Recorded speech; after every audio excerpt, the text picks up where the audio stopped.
You're in pain somewhere in your body, and your doctor has diagnosed osteoporosis.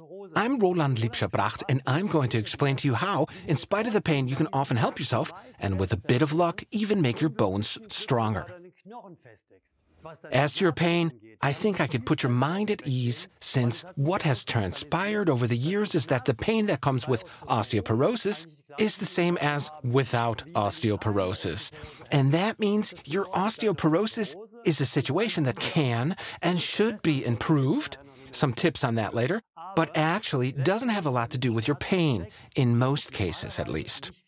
According to the Umbrella Association Osteopathy Advocacy Group, the most common pain stated by osteoporosis patients is located in the back. And now we're doing the following. We look at our backs and then talk about the options you might have. So, back pain is caused, like so much other pain, by contracted and shortened muscles and fascia.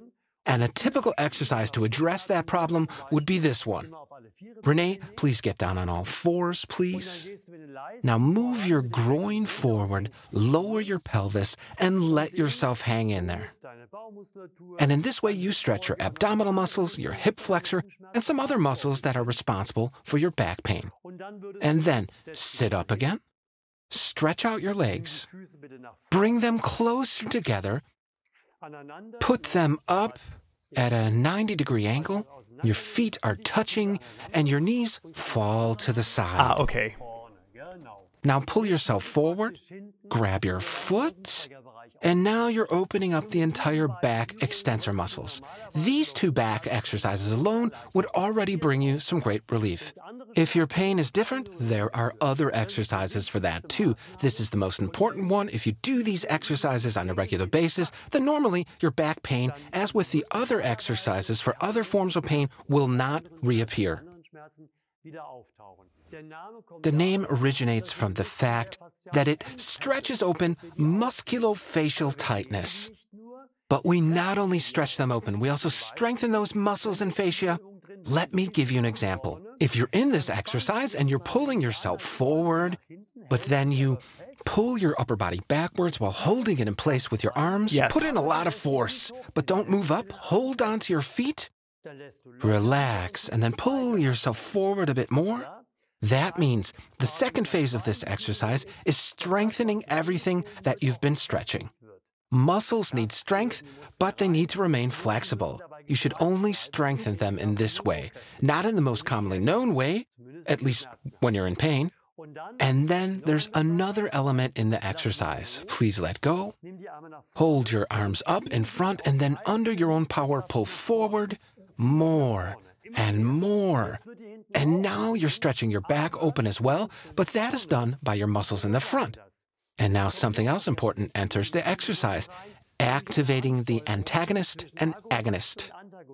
What? The muscles on the one side and on the opposite side. That's the terms we use, actor, reactor. That's what they're called.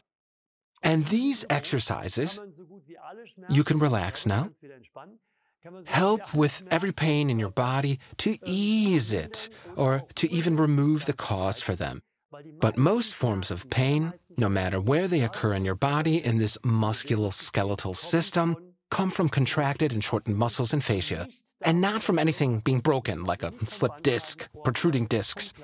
These may happen at the same time, but are most often not responsible for the pain. Here at L&B, we have a motto: stretch, roll, press. I've shown you the stretching. Now let's move on to rolling out our back pain here. Here we have our foam roller set. By the way, information on the set, especially for pain patients, is available up here. Just click on it. Renee, please sit on the roller. In the middle? Yes, center on your tailbone. Sit on it, and now roll your body downwards. And the roller rolls along our body. Lean back more, lean on your elbows. Over my tailbone, all over my bones?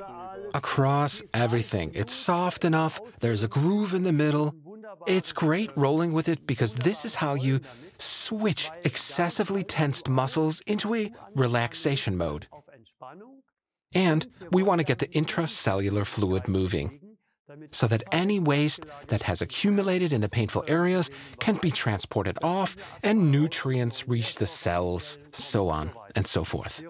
We only roll in one direction, not back and forth, because we want to clean out. And when you move sideways, back and forth, you move the waste to the left and the right, only cleaning the middle. We want to transport the waste to the detoxing organs where they leave your body. That's why you should only roll in one direction towards your heart. Is it possible that I do it too fast or too slow? You could be too fast, but never too slow. Okay. You can do it in super slow motion. That gives you an optimal displacement effect because then the intercellular fluid has enough time to reach the smallest places in between the cells and be pushed out. That's the cleaning effect. What did I just say? Stretch, roll, and press. What does pressing mean? We sometimes refer to rolling also as osteopressure technique. And this is a therapy used by doctors, physical therapists, osteopaths, trained by us.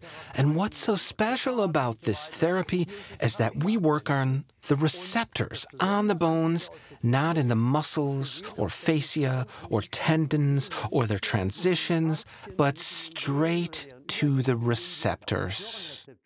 Why? Because here you can achieve the greatest relaxation effects and pain can be brought down the most because of the impact of osteopressure. It's so great.